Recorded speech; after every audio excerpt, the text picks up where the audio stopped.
Bueno, ahora el siguiente tema que vamos a hablar es sobre la prevención y manejo de la displasia broncopulmonar. Igual que en el tema anterior, si tienen alguna duda, si tienen alguna pregunta, me la hacen saber. No hay ningún problema, yo puedo resolver sus preguntas al finalizar.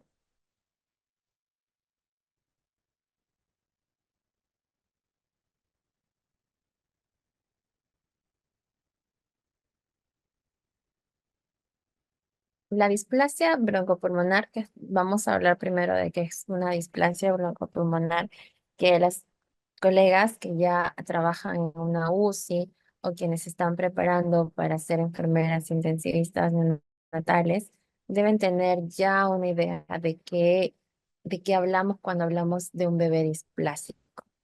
Y ahora vamos a repasar un poco sobre esta conceptualización para luego hablar ya de las medidas de prevención y de la atención de un bebé con displasia broncopulmonar. Entonces, la displasia broncopulmonar es una enfermedad pulmonar crónica del recién nacido que suele ser causada por una ventilación prolongada y es definida además por el grado de prematurez y el requerimiento de oxígeno suplementario. Es decir, es una enfermedad que se da en un recién nacido por el grado de tiempo que ha tenido requerimiento de oxígeno. Y nos dice que además es importante el grado de prematurez porque mientras más pequeñito nazca, de menos semanas, es más el tiempo que probablemente va a requerir de oxígeno. Por lo tanto, es más la posibilidad que este bebé pueda desarrollar una displasia broncopulmonar. El diagnóstico se basa en la necesidad prolongada de la suplementación de oxígeno y a veces del soporte ventilatorio. El tratamiento es sintomático y consiste en suplementos nutricionales, restricción de líquidos, diuréticos y quizá hasta broncodilatadores por vía inhalatoria. Y como último recurso pueden llegar a utilizar hasta corticoides sistémicos o inhalados. Esto dependiendo del grado de displasia, que ahora lo vamos a ver. Se considera que existe una displasia broncopulmonar cuando se necesita oxígeno suplementario de forma prolongada en el recién nacido, sobre todo en los prematuros de más de 28 días de edad o más de 36 semanas de edad gestacional, que no presentan otros cuadros que requieran oxígeno. Por ejemplo, neumonía, cardiopatía congénita, etc.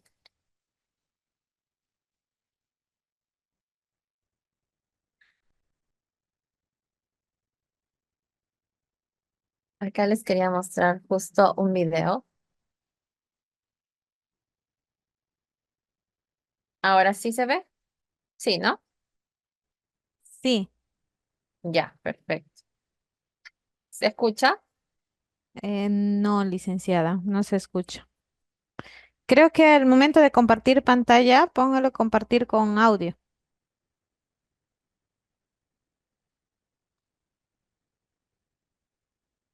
en Mm, el Zoom. Ujú. En compartir pantalla, hay una opción de compartir con audio o Me sonido. sale solo como pantalla. A ver, no me sale ninguna opción con audio. Me sale quién puede compartir. Aquí dice quién puede compartir. A ver, más opciones. Un segundo. Ah, compartir sonido. Sí, ese, licenciada. A ver, ¿me dices? ¿Se escucha? Sí, ahora sí, Ah, ahora sí. perfecto. Gracias, Bien. Jessica. Ajá, ya. Listo, entonces lo ponemos por escuchar.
Bueno, ese es un video que nos muestra a grandes rasgos de qué trata justo esta enfermedad de displasia broncopulmonar. Vamos a continuar con la exposición. Justo como nos decía en el video, y nos comparaba cómo se ve un pulmoncito sano y un pulmoncito con displasia broncopulmonar, que es justo lo que vemos en esta imagen que está aquí en la diapositiva, ¿no? Este es un alveolo normal y este es un alveolo dañado, ya con displasia broncopulmonar, donde pierde parte de la distensibilidad pulmonar propio de haber recibido mucho tiempo suplemento de oxígeno, que era lo que veíamos justo en el video que les mostré. La etiología de una displasia viene desde una ventilación mecánica prolongada, altas concentraciones de oxígeno inspirado, por eso que les decía que es tan necesario poder fijar bien nuestras alarmas para que cuando tengamos ya una mayor saturación a los parámetros que nosotros manejamos para los bebés con suplemento de oxígeno, podamos hacer la disminución de la concentración de oxígeno que estamos aportando y de esta forma podremos de realizar un destete pronto y de esta manera evitar que llegue a estas complicaciones a largo plazo, no solo como la retinopatía, sino como la displasia. infecciones, por ejemplo, una corionitis o una sepsis, y el grado de prematurez, que también lo habíamos mencionado, ¿no? Cuando un bebé nace de menor edad gestacional, lo más probable es que reciba un mayor tiempo de suplemento de oxígeno por su misma prematuridad. También parte de la etiología es un enfisema pulmonar intersticial, que también se puede dar, presiones inspiratorias con picos altos o volúmenes altos al final de la inspiración, un colapso alveolar repetido y un aumento de la resistencia de la vía respiratoria. El aumento de las presiones en la arteria pulmonar también puede dar una displasia broncopulmonar. El sexo masculino, porque siempre hemos visto que en los estudios más está relacionado este tipo de patología, más se presenta en el sexo masculino. Restricción del crecimiento uterino, también aquellos bebés con cierto RCIU puede ser que desarrollen la predisposición genética, el tabaquismo materno, por eso que en la exposición anterior, cuando hablamos sobre el monitoreo y hablamos sobre no solo monitorización, sino monitoreo, es necesario que nosotros conozcamos la historia prenatal de nuestro bebé, la edad gestacional y a su vez el tipo de parto. Ahora, cuando hablamos ya de displasia broncopulmonar, vamos a hablar que los pulmones de nuestros recién nacidos, como son tan vulnerables y están sujetos a cambios inflamatorios secundarios, producto de la misma ventilación mecánica y de los parámetros que constantemente vamos manejando, se va a interrumpir el desarrollo de la arquitectura normal del pulmoncito de nuestro bebé. De esta forma se van a observar alveolos más escasos, más grandes y engrosamiento del intersticio, que era la imagen que veíamos también en el video, producto de este constante apoyo ventilatorio. La vasculatura pulmonar se desarrolla de manera normal, con menos capilares alveolares o anormalmente distribuidos. La resistencia pulmonar puede estar aumentada y se puede desarrollar hipertensión pulmonar por el mismo hecho de que ha estado recibiendo demasiado tiempo apoyo ventilatorio. Cuando hablamos ya de un diagnóstico para poder saber si nuestro recién nacido, o en este caso ya nuestro prematuro tiene o está desarrollando una displasia, hay ciertas características que en los estudios radiológicos y de diagnóstico nos pueden ayudar para poder determinar un caso de una displasia. Por ejemplo, se sospecha de una displasia broncopulmonar cuando no es posible retirar el tratamiento con oxígeno o la ventilación mecánica en un lactante ventilado. Los lactantes suelen presentar agravamiento de la hipoxemia y la hipercapnia y requerimiento de oxígeno cada vez mayor.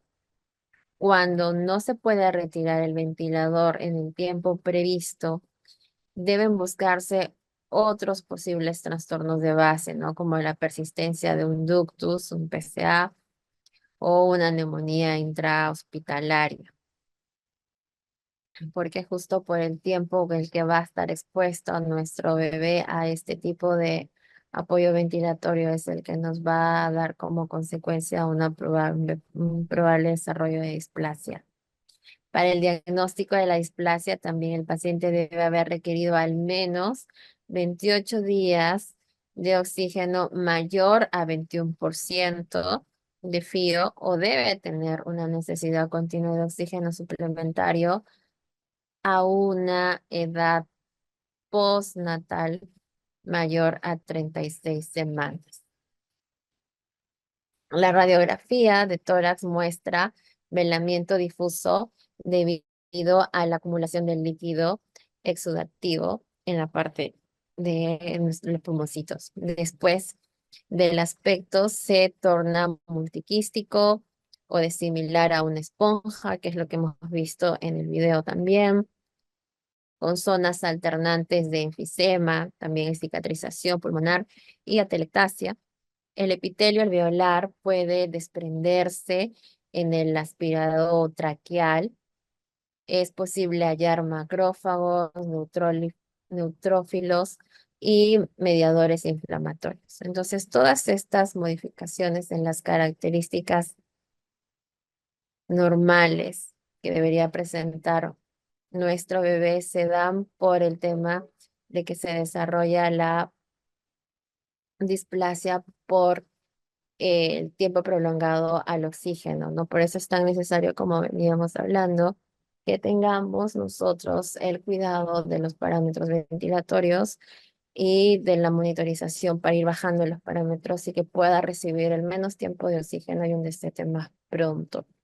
Por eso en el video también se mostró cuáles son las características de un pulmón normal y cuáles son las características de un pulmón con displasia que va a tener pues ciertas modificaciones como lo hemos visto, cierta resistencia, cierto engrosamiento, cicatrizaciones, el cual va a hacer de que estas consecuencias no solamente se den en el momento que lo tengamos en hospitalización, sino más adelante, hasta cuando sea ya un paciente pediátrico, preescolar, todas estas consecuencias van a seguir apareciendo dentro del desarrollo de sus siguientes etapas.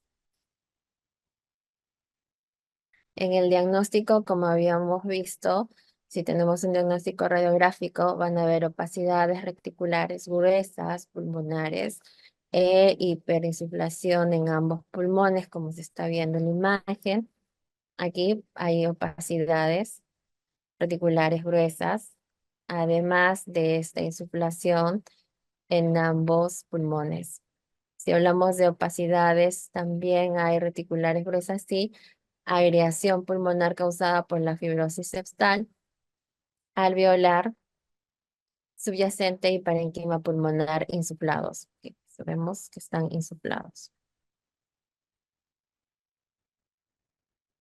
Cuando hablamos de un diagnóstico, vamos a hablar de los criterios de diagnóstico que maneja el National Institute of Child Health and Human Development, que nos dice que hay tres tipos de displasia: la leve, la moderada y la grave.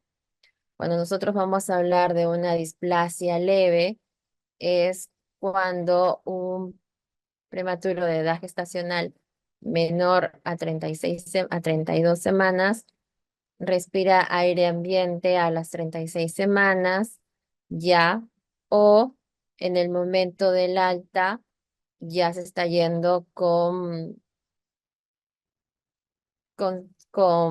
aire espontáneo, ¿no? Sin necesidad de aporte de oxígeno.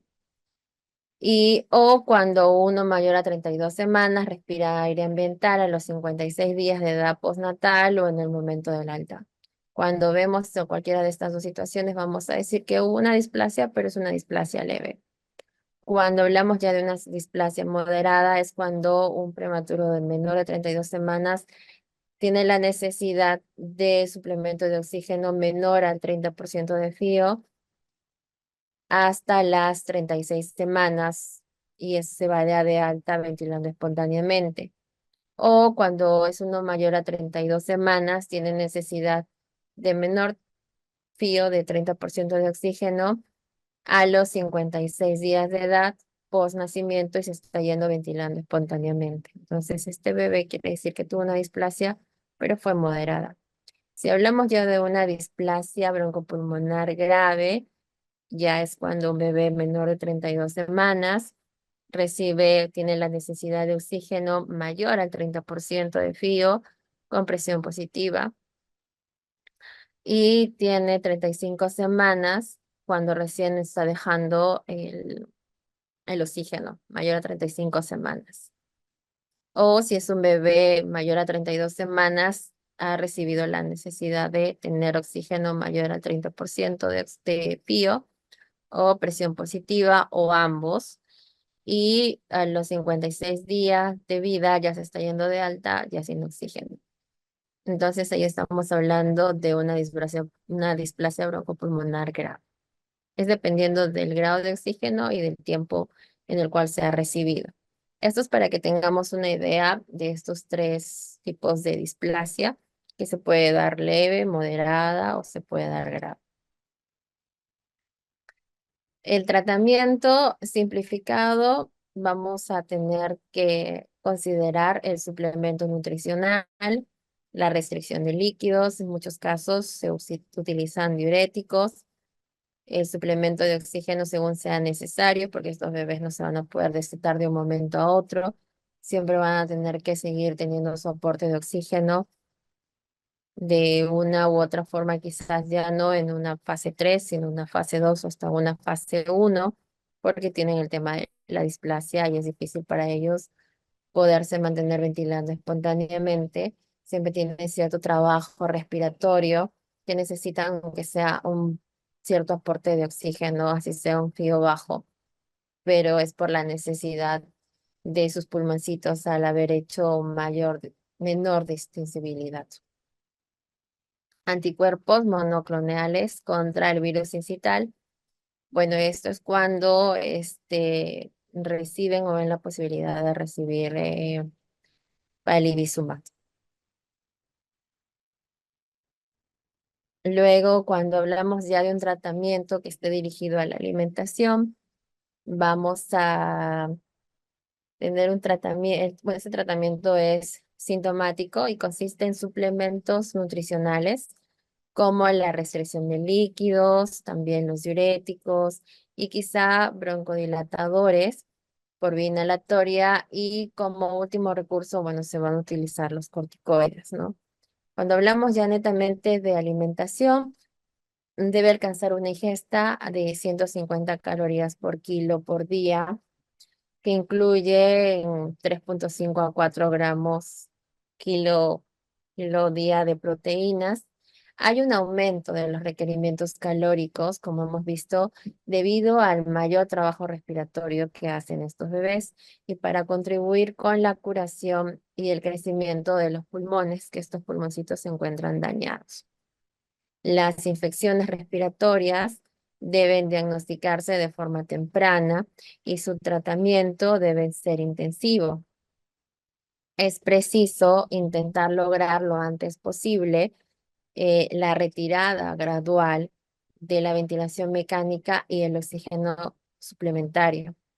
Como veníamos diciendo, en la alimentación es importante subir un poco el tema de las calorías porque estos bebés por su displasia van a tener mayor trabajo respiratorio, así estén saliendo de fase 2, fase 3, fase 2, fase uno, entonces van a tener que igual dar un suplemento mayor por el trabajo respiratorio que están presentando.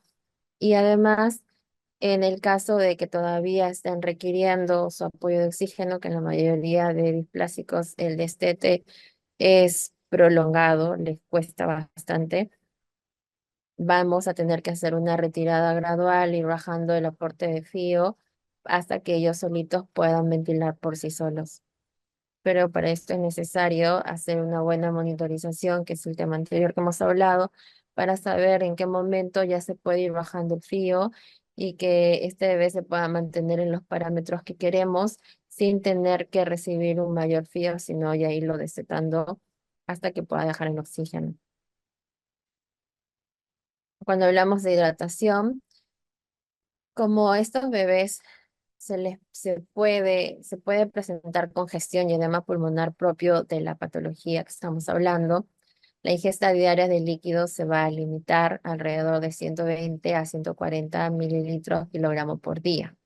El tratamiento con diuréticos va a mejorar transitoriamente la mecánica pulmonar porque vamos a evitar la congestión, vamos a descongestionar los pulmones, pero no el resultado clínico a largo plazo, porque es propio de la enfermedad que pueda darse esto. En primer lugar, a menudo se puede intentar con la clorotecida, por ejemplo, por vía oral, con o sin espironolactona por vía oral, para ayudarnos. Puede utilizarse también furosemida, pero por periodos breves. pero el uso prolongado de este medicamento puede causar también hipercalciluria con la consiguiente osteoporosis, fracturas o cálculos renales, por eso que hay cierto límite de poder usar este medicamento. Si se requieren diuréticos que ya tengan que hacer a largo plazo, se prefiere la clortiazida porque causa menos efectos adversos.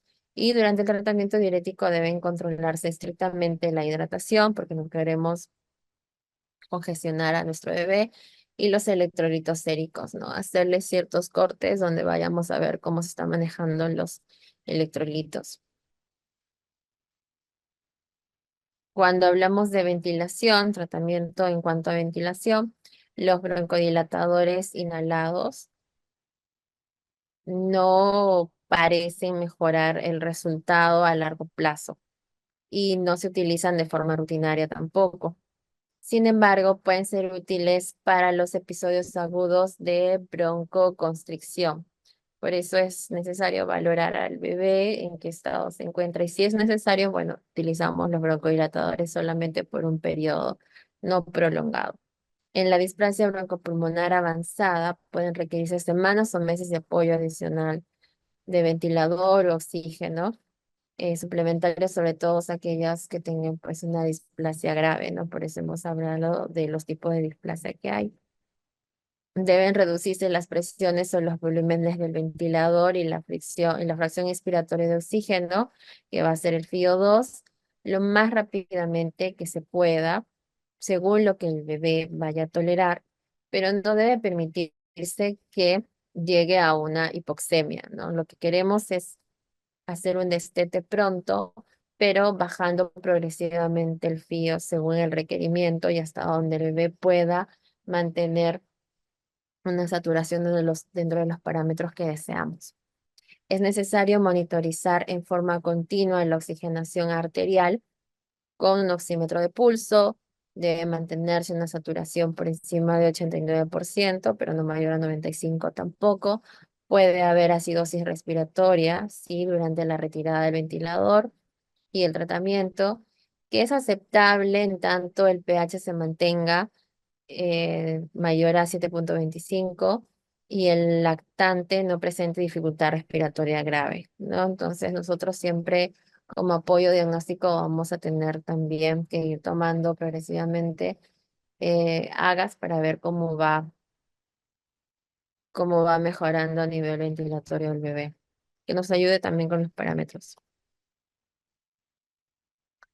Aunque los corticosteroides sistémicos o los inhalatorios pueden mejorar la sintomatología clínica de la displasia, las preocupaciones sobre los resultados adversos del desarrollo neurológico de este bebé debido a la administración de cursos repetidos y prolongados de dexametasona, por ejemplo, para la displasia pulmonar son un poco preocupantes. Hay estudios recientes que nos dicen que la hidrocortisona y la budesonida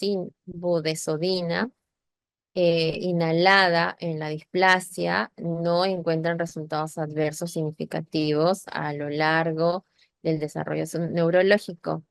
Sin embargo, debido a la preocupación por otros posibles efectos adversos, como por ejemplo pueden ocasionar hipertensión, miocardiopatías, empeoramiento de la retina en el prematuro, la recomendación actual es solo utilizar corticoides sistémicos o inhaladores en los casos que se cree que no hay otra alternativa. Por eso que los corticoides o los inhaladores tienen un tiempo no tienen un tiempo prolongado, tienen un tiempo nada más en el que se necesite utilizarlos porque hayan presentado alguna alteración o sea una fase nada más y luego se retiran por los efectos adversos que estos pueden presentarse. Cuando hablamos del pronóstico, deme un minuto, por favor. La luz.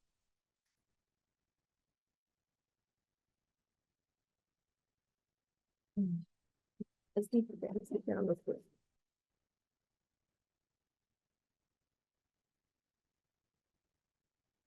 Listo. Cuando hablamos del pronóstico, El pronóstico va a variar según la gravedad del, del paciente. La mayoría de los niños tienen una transición gradual de ventilación mecánica a la presión positiva continua en la vía aérea a bajo flujo de oxígeno durante 2 a 4 meses. La mayoría que desarrollan hipertensión arterial pulmonar están en mayor riesgo de mortalidad durante el primer año de vida. Los lactantes, por ejemplo, con displasia oncopulmonar tienen una tasa de 3 a 4 veces más alta de retraso de crecimiento y problemas neuromadurativos. Los niños tienen mayor riesgo de desarrollar asma más adelante, por eso les decía que todas las consecuencias que trae una displasia broncopulmonar no solamente se van a ver afectadas en el momento donde nuestro bebé es un recién nacido y está con nosotros en tiempo de hospitalización, mientras se desarrolla no solamente en maduración en tiempo, sino en cómo se da la enfermedad, sino que estas van a repercutir a lo largo de las siguientes etapas, ya sea cuando sea pediátrico, preescolar, etcétera.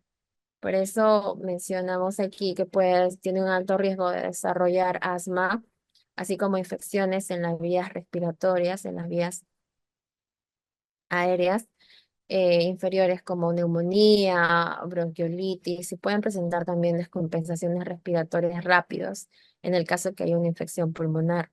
Son más lábiles a todas las que son enfermedades e infecciones respiratorias que un niño que no haya tenido este antecedente de haber sido displásico.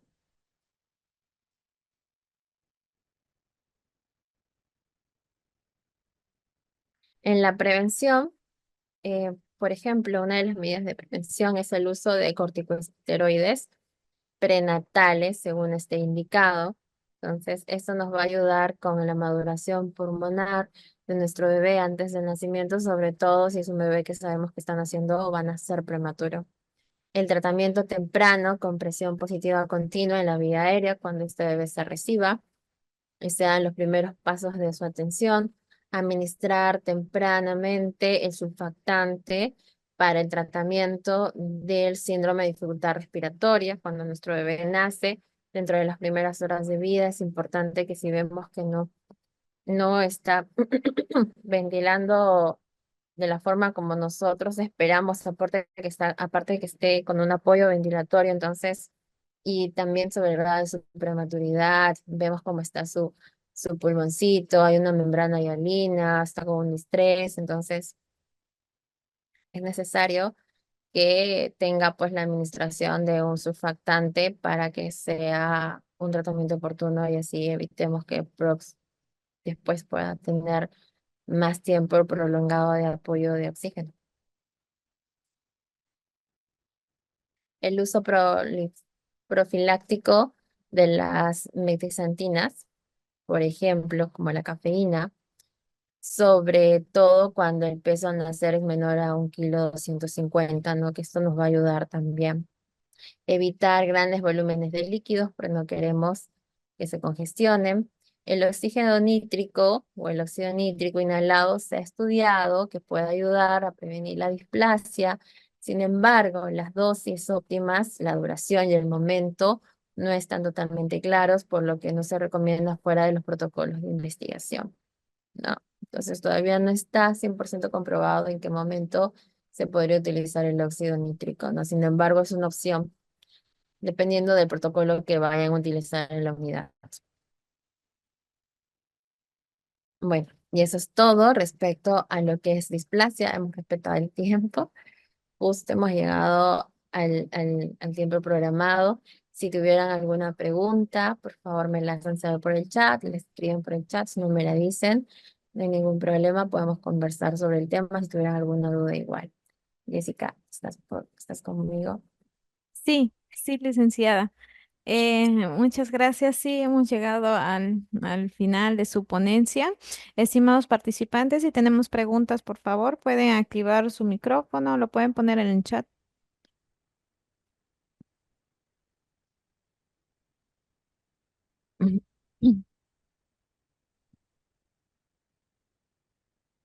Mm,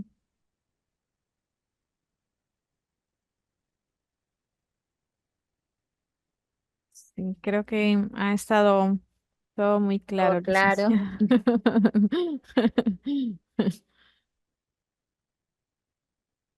Sí. En igual el día de mañana tenemos el taller, así que si tuvieran alguna duda, alguna pregunta sobre lo que hemos estado conversando el día de hoy, también lo pueden hacer saber el día de mañana, porque vamos a seguir hablando sobre apoyo ventilatorio relacionados a las patologías que hemos hablado también hoy día. Ujú, sí. Sí, claro, el día de mañana tenemos el taller a las de 3 a 6. Ya, hay una pregunta de la licenciada Lisette. Dice, buenas tardes, ¿dónde se coloca el sensor de oxímetro? ¿Me puedes repetir la persona que realiza la pregunta? Es la licenciada Lisette. Lisette. A ver, Lisette, vamos a revisar tu pregunta, dame un segundo. Ok, el sensor de oxímetro lo puedes colocar en diferentes partes. Por ejemplo, nosotros lo colocamos donde sea más perceptible el pulso, en los prematuritos o en los recién nacidos que estén cerca a una prominencia ósea. Por ejemplo, aquí en la imagen de saturación, voy a mostrarles ahora, está puesto en el piecito, que es donde normalmente nosotros lo colocamos.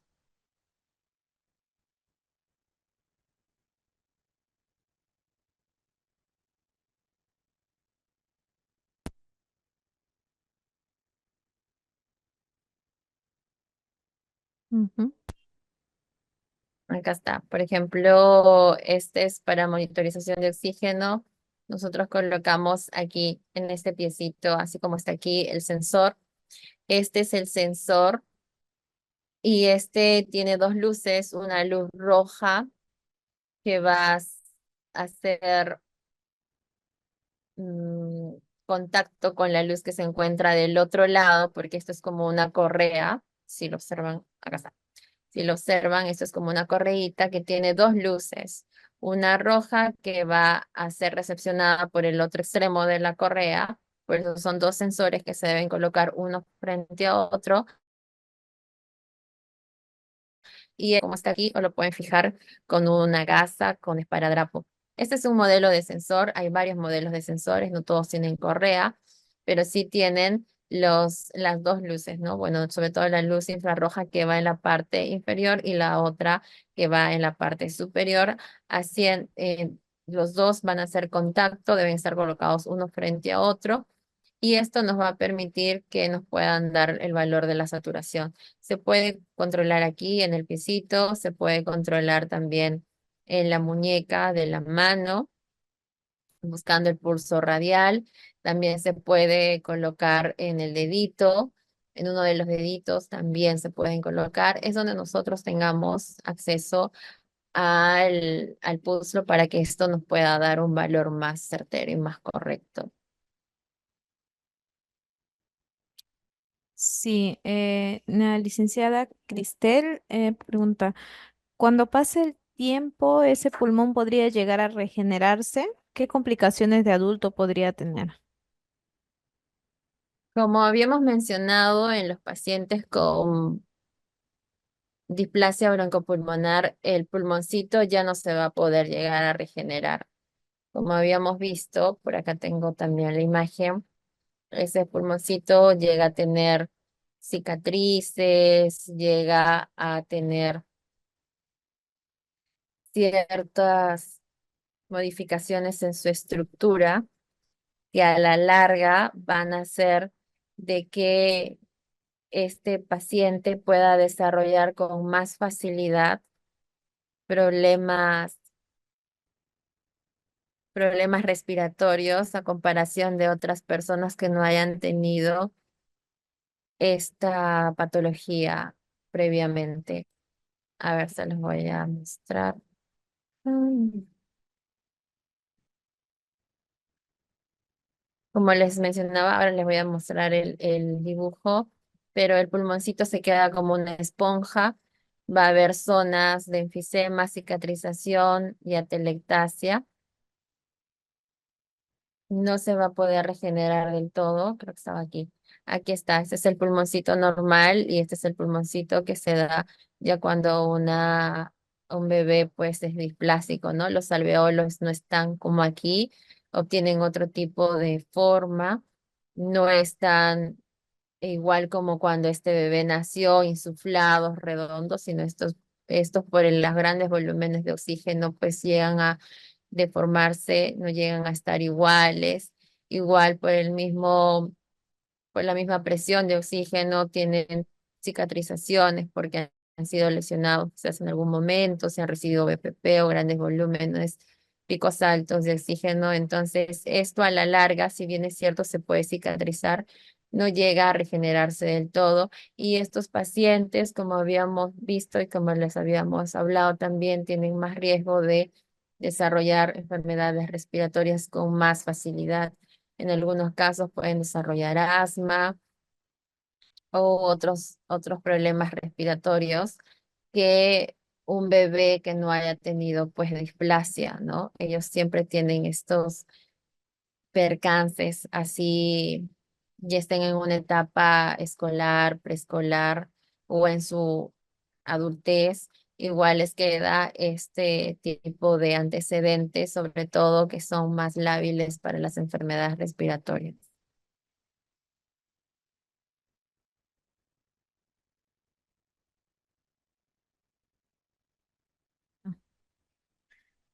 Si Em, tuvieran otra pregunta.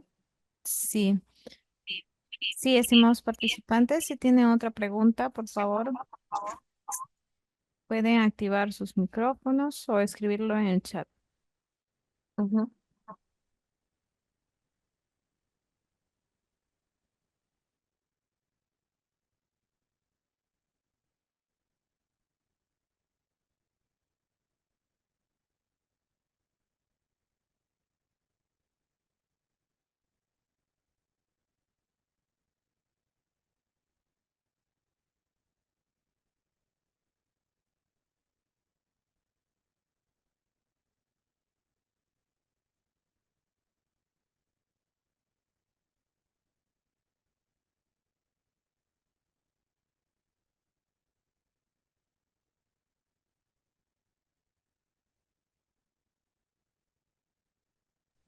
Ya.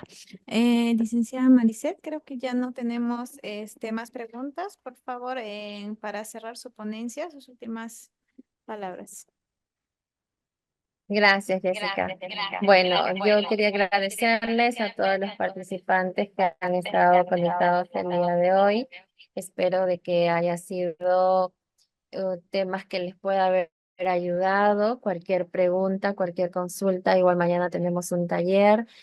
Comparen todo lo que hemos expuesto, los cuidados de enfermería sobre todo, si es que lo hacen de igual manera en su unidad y si no, estamos abiertos a poder escuchar también sus experiencias y que ustedes también puedan poner en práctica los consejos, los tips que les estamos dando para el mayor cuidado de sus prematuros, de sus bebés. Y gracias por su participación, gracias por haberse quedado hasta esta hora. Mañana nos vemos en el taller. Estén todos atentos. Y bueno, les recomiendo que en el taller traten de entrar desde una laptop porque a veces utilizamos herramientas interactivas que necesitamos que ustedes entren para que podamos compartir la Ujú. información y el desarrollo del taller. Ujú. Gracias, gracias, licenciada, siempre por sus ponencias. Bien, que tenga una bonita tarde, licenciada. Entonces nos vemos mañana en el taller, estimados participantes. El día de mañana tenemos el taller de 3 a 6. Estaremos en la primera hora con la licenciada Maricet y después, como ya hemos venido trabajando, los grupales, ¿no? Cada uno con su ponente. Vamos a desarrollar, como siempre, como en las unidades anteriores, los casos clínicos. Así que nos vemos mañana, estimados participantes. Estaré compartiendo el enlace de Zoom también al grupo. Nos vemos mañana, licenciada, en el taller. Gracias, Jessica. Nos vemos mañana. Buenas tardes y buenas noches para todos. Ya, buenas tardes a todos. Gracias.